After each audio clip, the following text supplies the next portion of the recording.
सब टीवी से फोन आया। अच्छा। बोले भाटी जी आपको आना पड़ेगा। मैं बोला यार मैं बहुत बिजी हूँ। नहीं बोले आपको आना पड़ेगा। मैं बोला यार आज फिर नहाना पड़ेगा।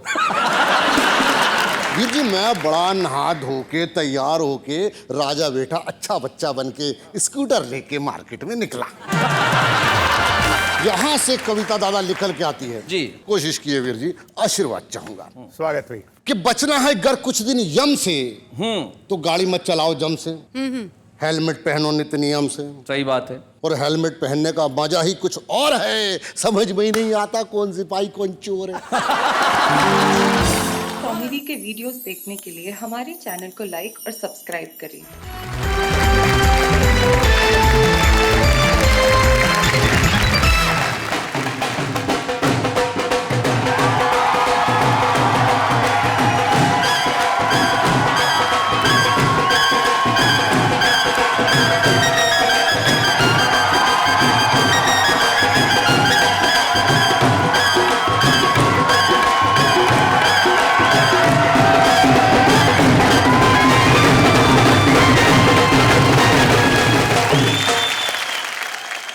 हमारे साथ हमारे 3 कवि मित्र मौजूद हैं जो न सिर्फ कविताएं सुनाएंगे लेकिन सुनाएंगे कुछ ऐसा कि सारी दुनिया के उठेगी वाह वाह क्या बात है। आइए हम उनसे परिचय करते हैं। सबसे पहले जो मंच के इस कोने में बैठे हैं वो मेरठ उत्तर प्रदेश से हमारे बीच में आए और नाम है उनका सरदार रतन सिंह। रतन बैठिए बैठिए बैठिए। सरदार जी आपका जोश तो कमाल का है, अभी से कविता पढ़ने के लिए तैयार है। लेकिन हमारे बाकी कवि मित्रों का परिचय कर ले। उनके पास जो बैठे हैं हमारे बड़े ही वरिष्ठ कवि मित्र हैं और एक ऐसे कवि जो हास्य भी लिखते हैं, व्यंग्य भी लिखते हैं, गजल भी कहते हैं और उम्र के इस दौर के अंदर जीवन को बस खुशी का स्वरूप बना रखा है। भोपाल से आते हैं श्री दिलजीत सिंह रील। इधर दिलजीत है, इधर मनजीत है। मनजीत सिंह फरीदाबाद में रहते हैं, बड़े कमाल के कवि हैं और उनके परिचय में मैं क्या कहूं। ये इतनी बार विदेश जा चुके हैं कि इनकी आदत में एक चीज हो गई। नेहा जरा एक मिनट आ जाओ, मनजीत के पास तक जाओ। और सत श्री अकाल जी। और इनका ये जो कोट है इसको थोड़ा सा उठाओ। इनके ऊपर वाली जेब जो शर्ट की उसमें देखो क्या है, क्या निकलता है जरा देखना। खुल जा सिम सिम। क्या निकला बताओ। पासपोर्ट। एक ऐसा कवि जो जेब में भी पासपोर्ट रख के घूमता है, न जाने कब विदेश जाना पड़ जाए। मनजीत सिंह इनका नाम है। इतने बिजी कवि है लेकिन आज बाबा क्या बात है में हमारे लिए आए। और वैसे इस देश की संस्कृति का सबसे बड़ा नमूना आज हमारे बीच में जो हमारे 3 कवि मित्र बैठे हैं, एक मध्य प्रदेश से हैं, एक उत्तर प्रदेश से हैं, एक हरियाणा से हैं और तीनों की मातृभाषा पंजाबी है और कविता हिंदी में करते हैं। यही हिंदुस्तान है। आपके लिए वाह वाह क्या बात है। तो आइए महफिल की शुरुआत करते हैं। हम बुलाते हैं उन्हें जो बड़े कमाल के कवि हैं। उनका अपना एक अंदाज है और जिस अंदाज में वो अपने छंद जब सुनाते हैं तो लोग कहते हैं भाई वाह क्या बात है। तो अब देर मत कीजिए, जीत लेंगे हमारा मन। रतन सिंह। रतन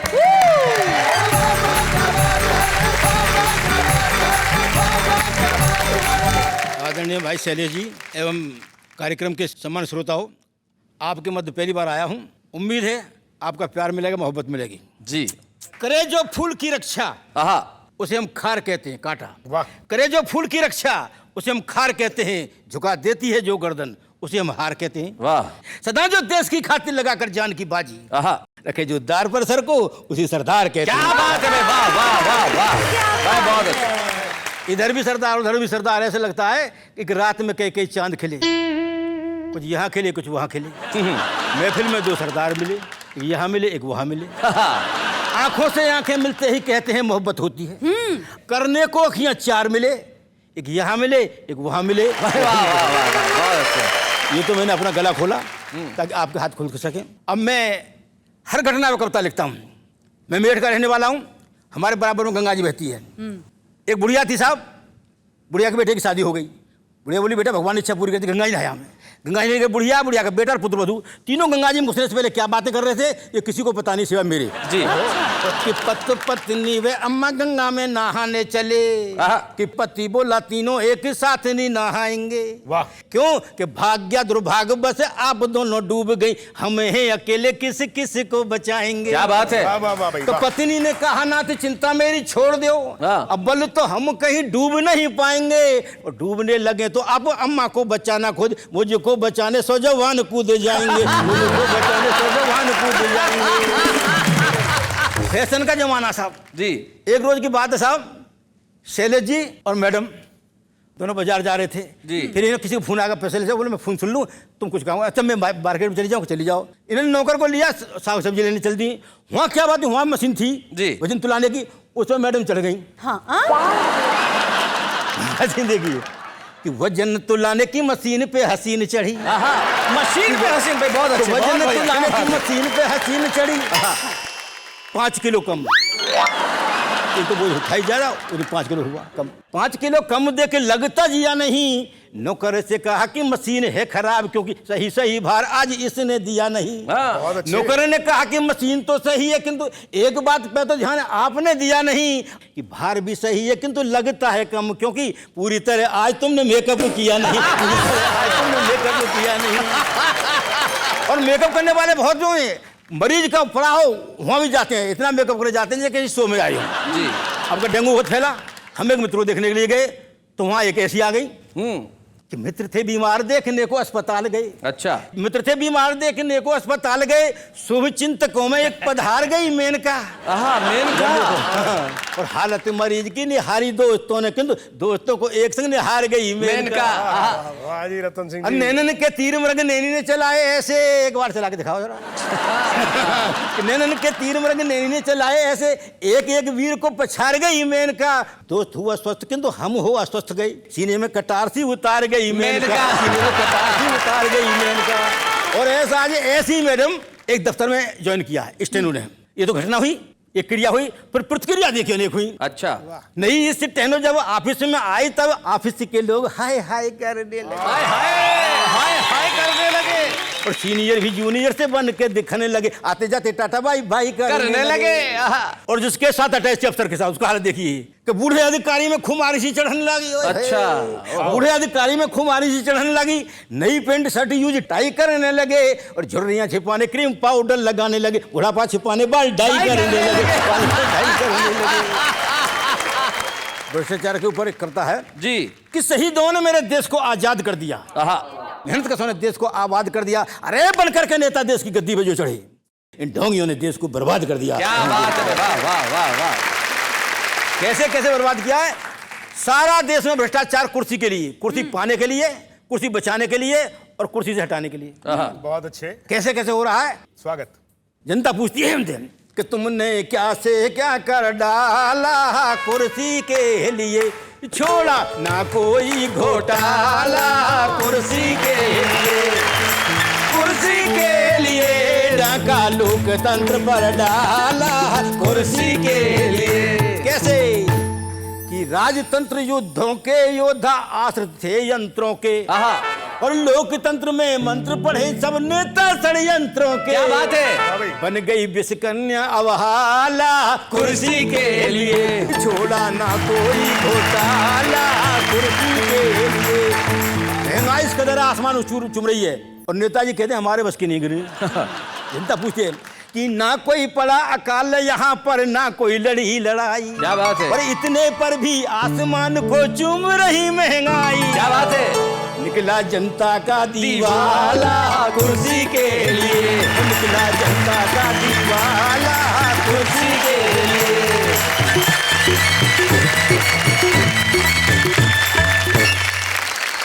और वैसे कुर्सी के लिए एक बात हमारे कवि मित्र ने मुझे बताई थी कि उनका एक जमाना था, किसी ने बताया कि आज से 500 साल पहले ये एक पेड़ हुआ करता था। उस पेड़ की डाल पे कुछ उल्लू बैठा करते थे। वर्षों बाद इस लोकतंत्र में 21वीं सदी में उस पेड़ को काटा गया, उस पेड़ की कुर्सियां बनवाई गई, उन कुर्सियों को सदनों में भेजा गया और आज भी उन पे उल्लू ही बैठते हैं। ये सबसे बड़ा सच है हमारे लोकतंत्र का। लेकिन ये सच बयानी का नाम ही कविता है। और एक ऐसे ही कवि हमारे बीच में है जो जितनी बढ़िया ढंग से हंसाते हैं उतनी ही व्यंग को अपने सलीके से पेश करते हैं। मन को तो जीतेंगे ही, जिसका नाम मंजीत है। तो भाई क्या बात है, मंजीत सिंह जी को हम यहाँ आमंत्रित करते हैं। आइए मंजीत सिंह जी।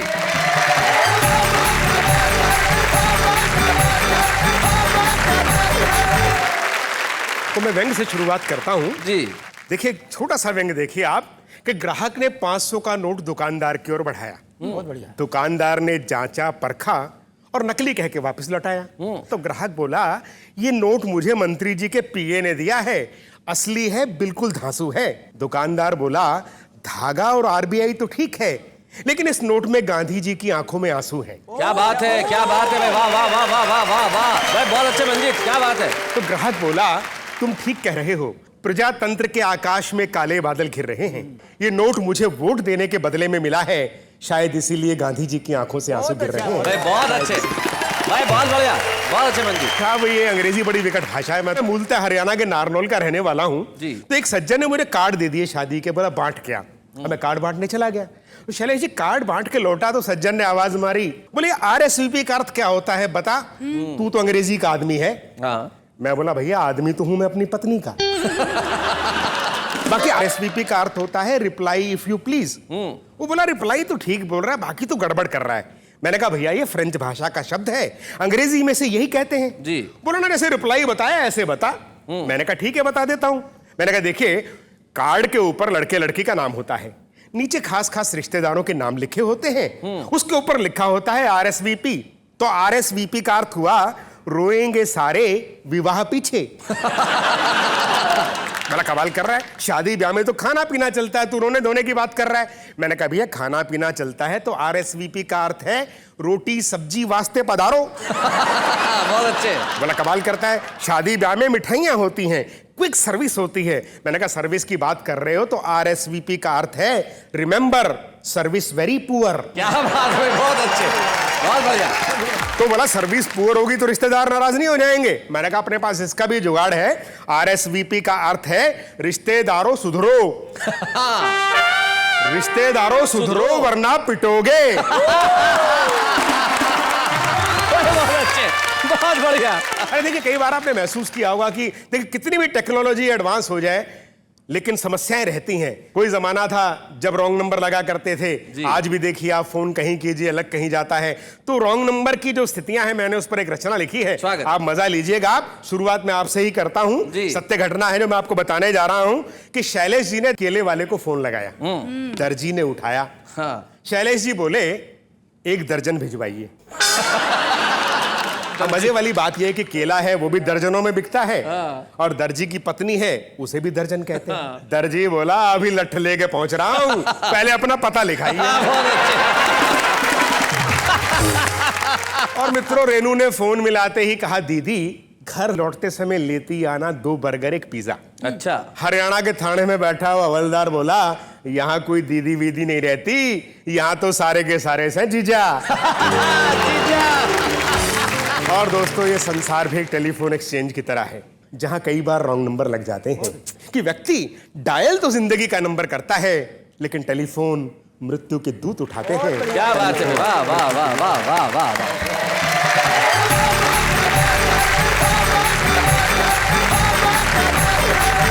भाई मंजीत सिंह जी आपने कमाल कर दिया। जिंदगी में टेलीफोन और अंग्रेजी दोनों ही बड़ी समस्याएं पैदा करती है। लेकिन ये जो रॉन्ग नंबर का मसला है, मुझे याद है एक साहब ने अपने घर में अपने नौकर को फोन किया, नौकर ने फोन उठाया, बोले छोटू, बोले यस सर, एक काम कर अलमारी खोल। उसने खोल दी, वहां एक रिवॉल्वर पड़ा है, रिवॉल्वर निकाल। उसने निकाल ली, बोले जाके दे मालकिन को गोली मार दे। उसने गोली मार दी। बोले अब क्या करूं सर? बोले कुछ नहीं, दूसरी मंजिल की अपनी बालकनी में जा और उससे इसको नीचे फेंक दे। बोले सर अपन तो ग्राउंड फ्लोर पे रहते हैं। बोले सॉरी रॉन्ग नंबर। अब अगर जिंदगी में इस तरह से रॉन्ग नंबर लग जाए तो जिंदगी बड़ी मुश्किल हो जाएगी साहब। लेकिन कुछ लोग होते हैं जो हर उम्र के अंदर उनका नंबर सही जगह लगता है। एक ऐसे ही कवि, एक ऐसे ही शायर हमारे साथ है, न जाने कितने साल पहले दिलजीत सिंह रील साहब ने कविता पढ़ना छोड़ दिया था, लेकिन बड़े ही आग्रह के बाद बहुत समय बाद दिलजीत सिंह रील साहब आज हमारे बीच में है और मैं चाहता हूं कि वह आए और अपने अंदाज में कुछ सुनाए। हम लेके आते हैं दिलजीत सिंह रील साहब।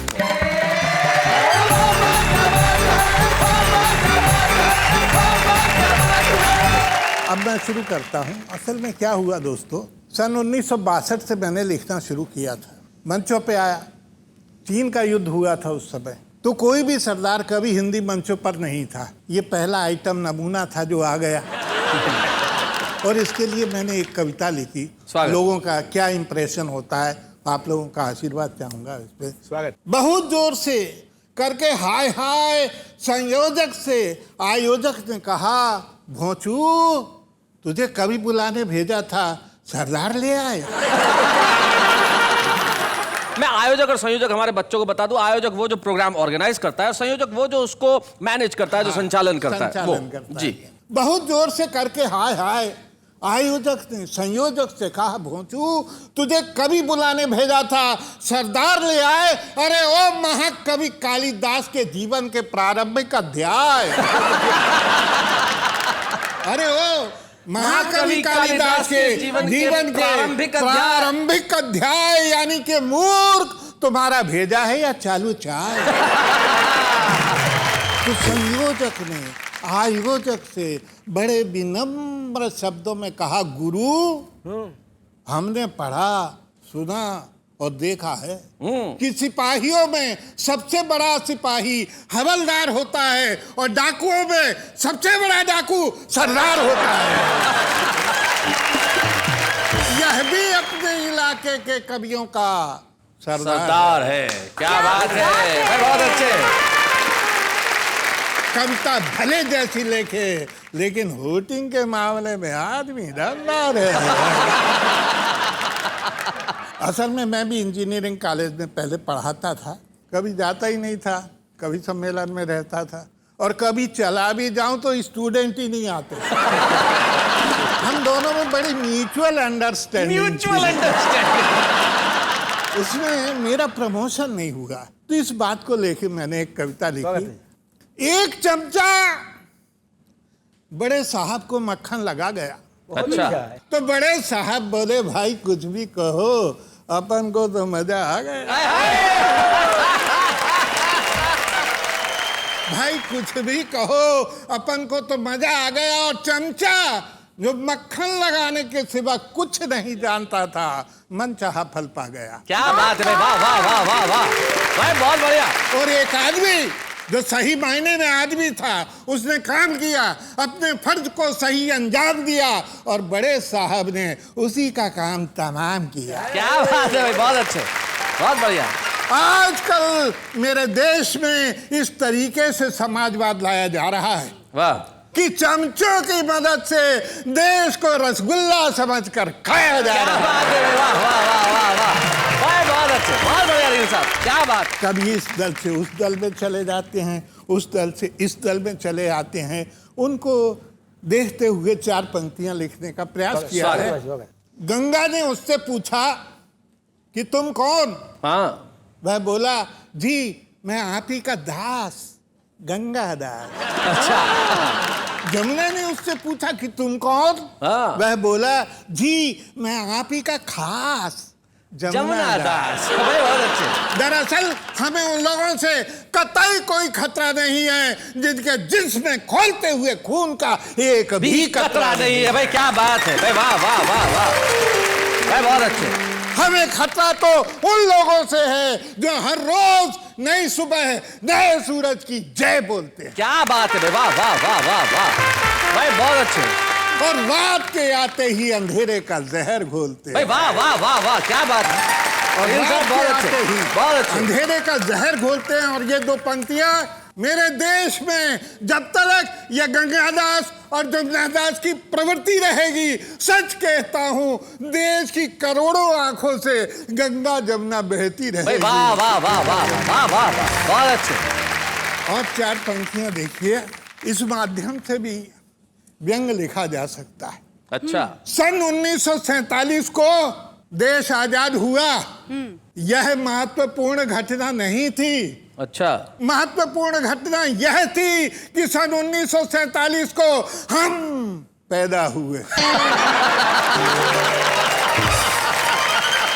पैदा होते से ही रोए, तब से अब तक लगातार चीख चीख कर रो रहे हैं। क्या बात है, वाह वाह वाह वाह वाह। लेकिन बाहर एक कुंभकर्ण की औलाद नेता अभी तक सो रहे हैं। भाई बहुत अच्छे भाई, क्या बात है, वाह रील साहब वाह। आओ भारतवासियों, इन्हें जगाओ, अगर नहीं जगते हैं तो इन्हें संसद से बाहर भगाओ। क्या बात है भाई, बहुत अच्छे भाई, बहुत बढ़िया। 4 पंक्तियां और जी। एक कविता देखिए, ये करुणा है इस व्यंग में। जी। मेरे पड़ोसी राम दुलारे, 1 महीने की भूख हड़ताल के बाद कल रात हो गया अल्लाह मियाँ को प्यारे। अच्छा। बेचारे बड़े शरीफ आदमी थे, जिंदगी भर शासन को प्रशासन को गालियां देते रहे। ओहो। और रोजगार के नाम पर खाट पर पड़े गरीबी के अंडों को सेते रहे। क्या बात है भाई, वाह वाह वाह।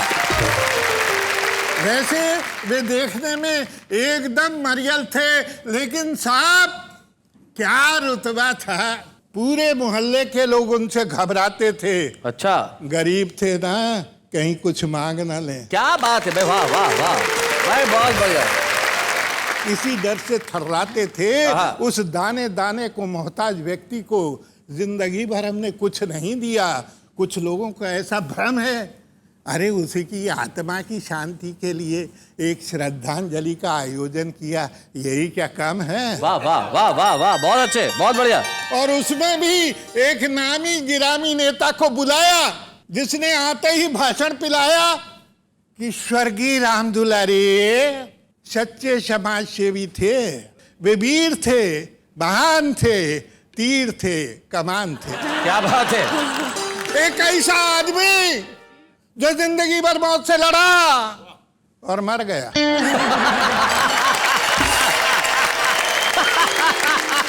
चलो अच्छा हुआ, जनसंख्या तो कम कर गया है। उसके इस महान कार्य के लिए कि मर जाने के लिए मेरी हार्दिक इच्छा है कि उसे मरणोपरांत सोने के पदक से सम्मानित किया जाए। इस तरह पूरे भारतवासियों को मरने के लिए प्रोत्साहित किया जाए। वाह वाह वाह वाह, बहुत अच्छे। और 4 लाइनें जो अक्सर कोट की जाती हैं मेरी। इस देश के श्रोता को ये पता हो न पता हो कि दिलजीत सिंह रील साहब कौन है, आज उन्हें देख रहे हैं, लेकिन ये पंक्ति जो उन्होंने देश के हर कवि के मुंह से सुनी है, कहीं ना कहीं कोट होते हुए, वो इनकी पंक्ति है जो सुना रहे हैं। स्वागत। एक नेता कहीं खो गया है। आहा, एक नेता कहीं खो गया है, आदमी तो नहीं हो गया है। सूखे के दौरे पे निकला था परसों, पानी पानी तो नहीं हो गया है। क्या बात है, वाह वाह वाह, बहुत अच्छे, हाय हाय, क्या बात है। अब मैं एक अंतिम रचना जी, सुनाना चाहता हूं। स्वागत। दिल्ली में कुतुब मीनार देखते हुए एक अमरीकी मित्र ने मुझसे ताना कसा। अच्छा, वाह वाह, क्या ऊंचाई है, आहा, क्या शान है। अरे रील, तेरा देश ये झुग्गियों वाला कितना महान है। क्या बात है भाई, वाह वाह वाह, बहुत अच्छे। तेरे देश में तो हवाई जहाज से लेकर बैलगाड़ी तक, यानी के सूट बूट से लेकर साड़ी तक, यानी के चुटिया से लेकर दाढ़ी तक, यानी के अंबारी से लेकर कल्लू कवाड़ी तक, सभी के सभी तो परेशान हैं। मैंने कहा जी हाँ, इसी का नाम तो हिंदुस्तान है। बहुत अच्छे। वाह वाह, क्या बात है। कह लो विदेशी बाबू, तुमने देखा नहीं ऐसा जादू।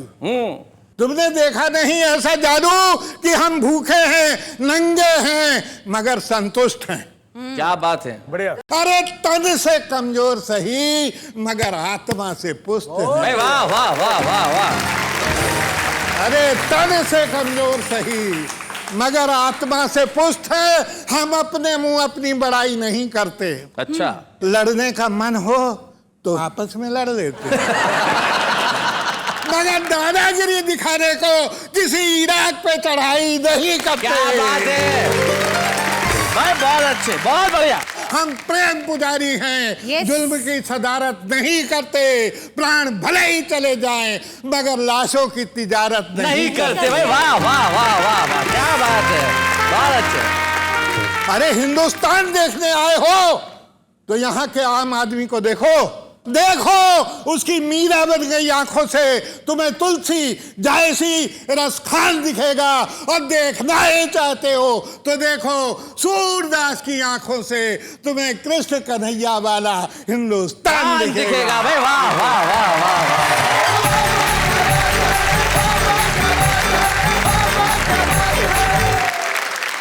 दिल साहब कुतुब मीनार की बात कर रहे थे, मुझे याद आ गई, हमारे हास्य कवि भी देशभक्ति अपने अलग ढंग से निभाते हैं। जैसे ये मंजीत सिंह, मुझे याद है एक बार विदेशी इनसे एक मिलने के लिए हिंदुस्तान में आगे घुमाने लेके जाओ, ये ले गए सीधे आगरा ताजमहल और बताया, बोले ये देखो ताजमहल। तो उसने पूछा कितने सालों में बना? बोले 22 साल लगे। बोले बहुत आलसी है तुम इंडियन, बहुत टाइम लगाता है। अब इन्हें बड़ा गुस्सा आया। दूसरे दिन लाल किले ले गए। उसने पूछा ये कितने सालों में बना? इसको भी बोले लगे 10-15 साल लगे। बोले बहुत आलसी है, बहुत टाइम लगाता है। अब इन्हें बड़ा गुस्सा आया, अब क्या किया जाए। तीसरे दिन कुतुब मीनार पे ही ले गए। बोले ये देख। अंग्रेज ने कहा ये बहुत अच्छा, ये कल क्यों नहीं दिखाया? बोले रात को ही बनवाई है। क्या बात है Shailesh ji, I am so happy. अब कहाँ से रील्स आपको ढूंढ के लाए? क्या बात है। रील साहब तो 20 साल पहले कविता पढ़ना छोड़ चुके थे, छुप गए थे। लेकिन सूरज कितनी भी कोशिश कर ले छुप नहीं सकता। जैसे हमारे आम आदमियों में भी प्रवृत्ति है कि वो कविताएं लिखते हैं। अब वो भले ही घर में बैठ के लिखते हो, लेकिन हम उन्हें ढूंढ ही लेते हैं। हमारा कैमरा पहुंच जाता है उन तक। देखते हैं कैसे, जरा देखिए। डर से डरो नहीं, जस्ट फाइट इट। डर से डरो नहीं, just fight it. Hi, I am Rajinikanth. Minded. महंगाई के इस दौर में करना पड़ता है अपने खर्चे पर काबू। महंगाई के इस दौर पे करना पड़ता है अपने खर्चे पर काबू। एक चुटकी सिंदूर की कीमत तुम क्या जानो रमेश बाबू। नाच मेरी बुलबुल तुझे पैसा मिलेगा, नाच मेरी बुलबुल तुझे पैसा मिलेगा। हम CID से कोई अपनी जगह से नहीं लेगा।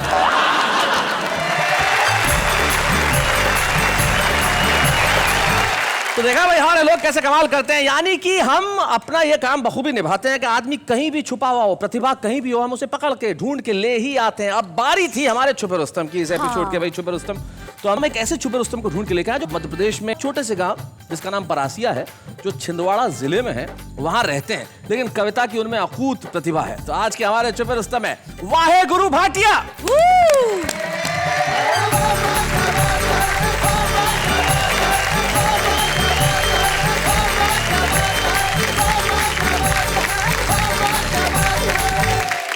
भले ही जमाने को दिखाने के लिए, पर हौसला चाहिए मुस्कुराने के लिए। आहा आहा, क्या बात है।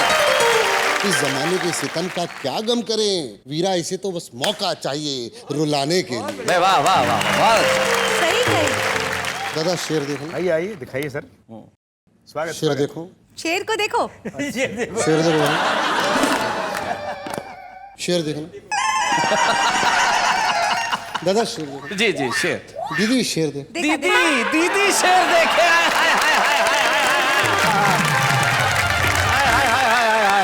इसे कहते हैं सच्चाई। इसके जिंदगी से भी और इनके दिल से भी दूर यूं छल गया, आखिर इन्हें भी इनकी उम्र का पता चल गया। दीदी। Okay okay. सर मुझे सब टीवी से फोन आया। अच्छा। बोले भाटिया जी आपको आना पड़ेगा। मैं बोला यार मैं बहुत बिजी हूँ। नहीं बोले आपको आना पड़ेगा। मैं बोला यार आज फिर नहाना पड़ेगा। वीर जी मैं बड़ा नहा धो के तैयार होके राजा बेटा अच्छा बच्चा बन के स्कूटर लेके मार्केट में निकला। यहाँ से कविता दादा निकल के आती है। जी। कोशिश किए वीर जी, आशीर्वाद चाहूंगा। स्वागत भाई। कि बचना है अगर कुछ दिन यम से, तो गाड़ी मत चलाओ जम से। हेलमेट पहनो नित्य नियम से। सही बात है। और हेलमेट पहनने का मजा ही कुछ और है, समझ में ही नहीं आता कौन सिपाही कौन चोर है। एक टायर वाले की दुकान पे घटना घटी। अच्छा। एक साथ आके रुकी दो फटफटी मोटरसाइकिल। एक टायर वाले की दुकान पे घटना घटी। दीदी मोटरसाइकिल आपके साथ एक साथ आके रुकी दो फटफटी। इत्तेफाक दोनों गाड़ी और हेलमेट का एक जैसा था रंग। दोनों लेके निकले थे अपनी अपनी बीवी को अपने अपने संग। इत्तेफाक पे दोनों का पिछला टायर था दबा। बोले गणेश पंचर थोड़ी थोड़ी भर दो हवा। दोनों की बीवियां गाड़ी से गई उतर, उसने भी दी गाड़ी में हवा भर। बस यही घटना एक नया उद्यम कर गई। बैठते वक्त दोनों की बीवियां बदल गई। हेलमेट के कारण हो गया सब घोटाला। एक निकल लिया दादर, दूसरा निकल लिया वडाला। भैया बीवी बदले तो बदले, पर नियम नहीं तोड़ेंगे कसम से। हम हेलमेट लगाएंगे, हम हेलमेट लगाएंगे। क्या बात है। ज्यादा चिकनगुनिया खूब फैला था। चिकनगुनिया जी। इस कविता को मैंने वहां से उठाने की कोशिश की। आपका आशीर्वाद चाहूंगा वीर जी। स्वागत। तो कल रात मच्छरदानी में मैंने एक मच्छर को पकड़ा, अपनी उंगली में जकड़ा। मैंने कहा हे जलियां वाले बाग के जनरल डायर, चिकनगुनिया और मलेरिया के होल सोल सप्लायर, आप हम गरीबों को क्यों काट रहे हैं? तरह तरह की बीमारियां क्यों बांट रहे हैं? अरे काटना ही है तो उन गद्दार नेताओं को काटो जो देश का गला काट रहे हैं। वाह वाह वाह, बहुत अच्छा। मच्छर बोला सरदार जी पहले ढीला करो यार। पहले ढीला करो यार। खूब टाइट पकड़ लिए, मैंने मच्छर को ढीला किया, मच्छर ने अपनी कोट पैंट टाइट ठीक किया और बोला सरदार जी, ओ भाटिया जी, ओ वाहिगुरु जी, उन गद्दार नेताओं को हम तो क्या हमारे बच्चे ही निपटा के आ जाएंगे, मगर उन्हें काटने से कहीं हमें मलेरिया हो गया। हाय हाय हाय हाय हाय हाय हाय, क्या बात है भाई, बहुत बढ़िया। तो क्या आप हमें बचा पाएंगे? बढ़िया बढ़िया। उन गद्दार नेताओं को मरवाना है, उनको सबक सिखाना है, तो दिल्ली से उठाइए, मुंबई ले जाइए और वहां के कार्यक्रम में सामने बिठाइए और कवियों को बोलो शुरू। कवि शुरू हो जाएंगे। भ्रष्टाचार, गरीबी, मक्कारी वगैरह वगैरह सब पर इतनी कविता सुनाएंगे कि इनकी आंखों का शर्म का पानी तो मर चुका है। देख लेना ये नेता खुद चिल्लू भर पानी में डूब के मर जाए। वाह वाह वाह। थैंक यू दोस्तों।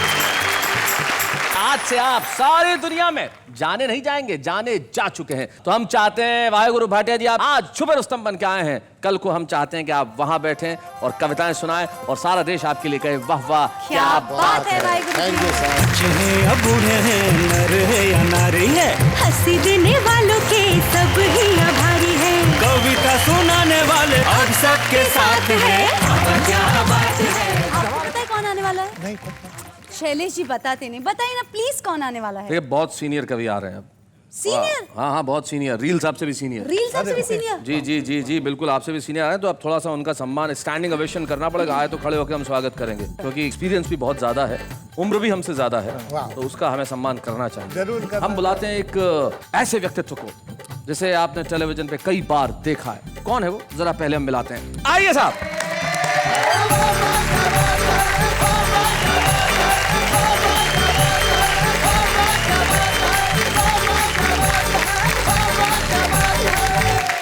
बैठिए बैठिए, ये है तारक मेहता का उल्टा चश्मा में आपने देखा होगा टप्पू सेना के बड़े ही प्यारे से क्यूट से गोगी, यानी कि समय शाह। हम जोरदार तालियों से स्वागत करते हैं इनका। और भाई ये सीनियर है, मैं साबित कर सकता हूँ। हम लोगों की उम्र बीत चुकी है, लेकिन जो बची हुई उम्र है वो इसकी हम सबसे ज्यादा है। क्या बात है शैलेश जी। हम लोगों ने अपने अपने अनुभव ले लिए, लेकिन जो अनुभव इसको लेने हैं वो हमसे कई गुना ज्यादा, इसलिए हम सबसे सीनियर है समय शाह। भाई वाह क्या बात है, क्या बात है। Hello uncle, hello hello hello hello, सत श्री अकाल। सत श्री अकाल। मुझे तो कविता आती नहीं है, पर मुझे किसी से सुनाई है। अच्छा मैं वो सुनाऊं? हाँ सुना दो सुना दो सुना दो। भगवान ने ये जमीन बनाई, अच्छा भगवान ने ये जमीन बनाई, बाकी सब मेड इन चाइना।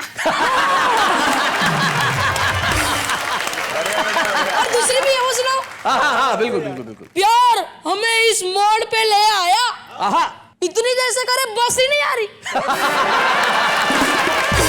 बेटा इस कविता को मैं थोड़ा सा बदल भी देता हूँ। अगर हमारी उम्र में लिखते तो क्या लिखते हैं? क्या? कि प्यार हमें इस मोड़ पे ले आया, इतनी देर से खड़ा हूं पर बस में ही नहीं आ रही। तो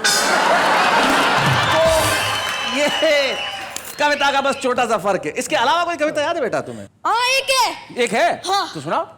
मोटू राम दिन भर खाए जाए जाम, पेट को ना दे जरा आराम, मोटू राम स्कूल जो जाए, मोटू राम दोस्त सताए खुले आम, मोटू तू है तेंदू राम, हमारी कमर तेरा गोदाम, मोटू राम रोते घर जाए मोटू राम, सर उठा ले पूरा धाम, माँ पूछे करे छोटू राम, मत रो बेटा खा ले आम, जब जब रोते मोटू राम तब तक खाते जाए आम, और करे ना काम न धाम, मुतियाते जाए मोटू राम।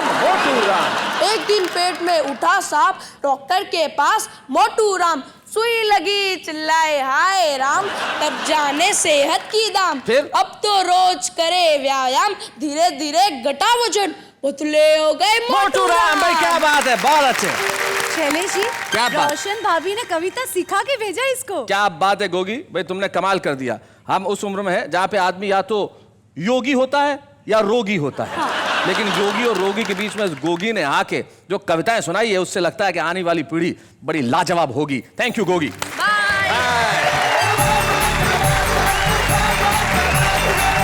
तो ये था समय शाह, यानी कि गोगी एक छोटा सा प्यारा सा बच्चा जिसने अपने बड़े क्यूट से अंदाज में कविताएं सुनाई। और सचमुच हम भी अगर बच्चे की तरह हो जाएं तो सचमुच सच्चे हो जाएं। और कुछ लोग होते हैं, कहते हैं कि जब आदमी बूढ़ा होता है, एक उम्र आती है, बुजुर्ग होता है, तो बच्चा होता चला जाता है। दिलजीत सिंह रील साहब हमारे साथ हैं, उनकी वही उम्र है जब उनका बचपन शायद फिर से लौटने लगा है। और हम चाहते हैं कि आज इस वाह क्या बात है कि मंच पे उस कवि का सम्मान हो जो 20 साल बाद लौटा, लेकिन ऐसा लौटा कि अंग्रेजी में कहते हैं he came, he saw and he conquered। Diljit Singh reel साहब। बच्चे हैं या बूढ़े हैं, नर है या नारी है, हंसी देने वालों के सब ही आभारी है, कविता सुनाने वाले अब सबके साथ है।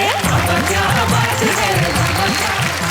जैसे कि परंपरा है, जब हम जिस व्यक्ति का सम्मान करते हैं तो उनके परिवार का कोई ना कोई सदस्य यहाँ उपस्थित होता है। हमें बड़ी खुशी है कि आज दिलजीत सिंह रील साहब की पुत्री जसप्रीत यहाँ पे उपस्थित है। हम चाहते हैं वो यहाँ पे आए। क्या हाल है जसप्रीत आपके? बढ़िया। अच्छा, रील साहब तो बड़े कवि हैं, बड़े शायर हैं। कविता सुनाते हैं कभी? बहुत कम। कभी कभी डांटते हैं? बहुत डांटते थे। किस बात पे डांटते हैं? जब मैं खेलता था उनकी जब बुलाते थे वो तो मैं उनका बात नहीं सुनता था। अच्छा। तो वो बहुत गुस्सा हो जाया करते थे। फिर मनाना बहुत मुश्किल हो जाता जब इन्हें गुस्सा आता था। मनाना मुश्किल हो जाता है? फिर कैसे मानते थे अल्टीमेटली? मम्मी से बोलता था कि मम्मी प्लीज पापा को बनाओ। How sweet, हाँ how हाँ हाँ, sweet फिर is मम्मी मना that? लेती थी? बिल्कुल।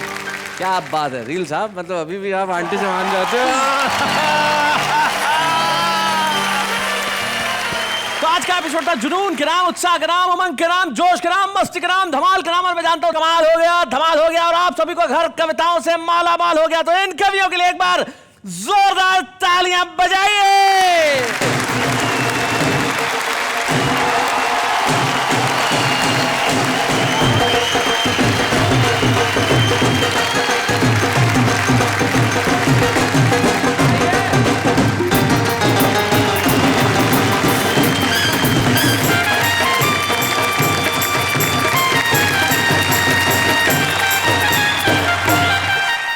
कॉमेडी के वीडियोस देखने के लिए हमारे चैनल को लाइक और सब्सक्राइब करें।